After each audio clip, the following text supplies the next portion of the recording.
Welcome. Come on in. No, you're not late at all. Yes, I know our session was scheduled to begin 30 minutes ago, but remember, these are your sessions. We start when you are ready. Yes, that's right. The van outside is mine. I'm leaving town after our session today. We talked about this. Well, I am certainly glad that you feel I've been a big help so far, and that you look forward to our sessions. But just because this will be my last session as your psychiatrist doesn't mean that you have a bleak future. You don't have to be afraid of what's to come. Don't worry about that now. Let's stay focused on the here and now, shall we? Excellent. Your positive attitude has always been confirmation to me that your outlook is bright, and I hope that you see it that way too. I think you're going to like where our next session takes you today. So please, get comfortable as before, relax, and we'll get started. Are you ready to begin? I thought it would be a good idea to review a few things from our earlier sessions first. Would that be okay with you? Very good.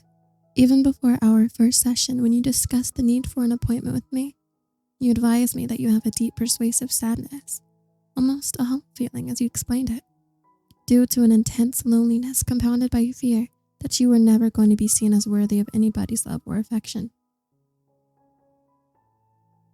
Yes, that's right.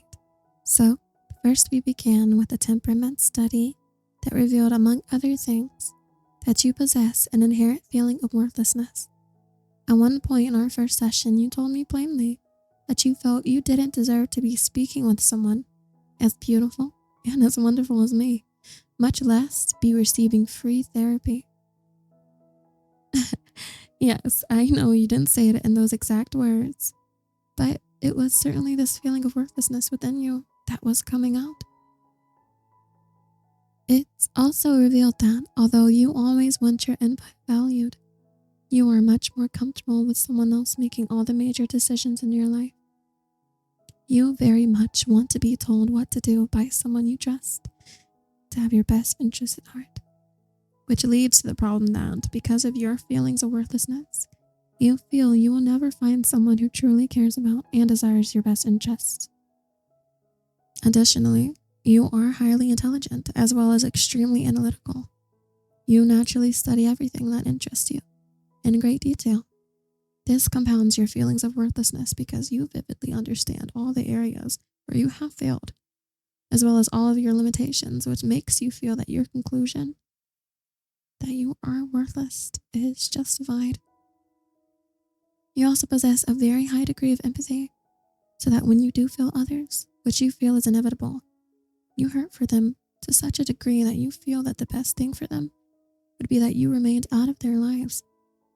These aspects of who you are all increase your feelings of worthlessness. This intensifies the belief that you will always be alone. Isn't that right? Moving on, we discussed the lack of support throughout your life from parents, teachers, and even other students or colleagues. And even the few romantic partnerships you've been capable of beginning. Some of those relationships were self-sabotaged by your fears, causing you to run and hide. Some of those relationships were doomed from the start, due to the other person being an abusive individual who sought to take advantage of you. And some of those relationships failed because you tried to be somebody you were not, due to your belief that who you were could never be good enough. But that only led to their leaving when they found out you were lying to them about who you are. Does this all sound correct, or is there something you'd like to add? And finally, we discussed how your own actions of hiding from the world, which do stem from the reasons I have just listed, have isolated you from others and have kept you in a downward spiral of depression that is slowly consuming you. And that is what prompted you to accept my offer of help. You feel your own life is out of control, and you have asked me to help you regain it. Would you say that I've summed it up correctly?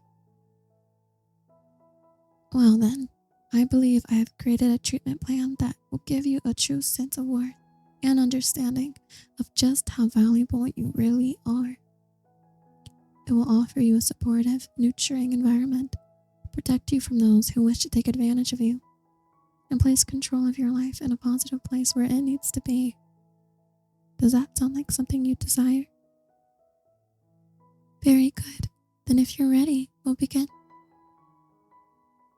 Now, to start, I want you to place your hands behind your back. Yes, this is part of the treatment, so make sure you're comfortable. No, this isn't intended to hurt you, just to keep you secure. I'm going to first tie your hands in place. Does that feel okay? Are you comfortable? Good. Then I'm going to place another rope around your feet and secure them as well. Then another rope around your legs, hold them fast to make you feel secure. That's not too tight? Great. And finally, I'm going to place this in your mouth so that you won't be able to speak. And from now on, I want you to nod slowly and clearly, up and down for yes, and side to side for no. Do you understand? Very good. Now, what I've done is effectively taken control out of your own life and into my hands. I am now responsible for your well-being. You understand? Good. Do you like it when I say you're good? Very well, then I shall continue to use it, because that's exactly what you need to know. I do believe that you are a good boy. You are highly valued. I need you to understand that the feelings of worthlessness inside of you are simply a part of who you are. They do not reflect the reality of your situation. It's normal for someone with your temperament to feel this way, and it's not wrong. For the rest of your life, no matter how you grow, no matter what you learn, in order to overcome those feelings, they'll always be there underneath the surface. But the fact that those feelings exist doesn't make you bad. It just means that you need someone dearly important to you, such as myself, to reinforce just how special and worth a while and loved you are. Feeling worthless doesn't make you worthless. You are a good boy.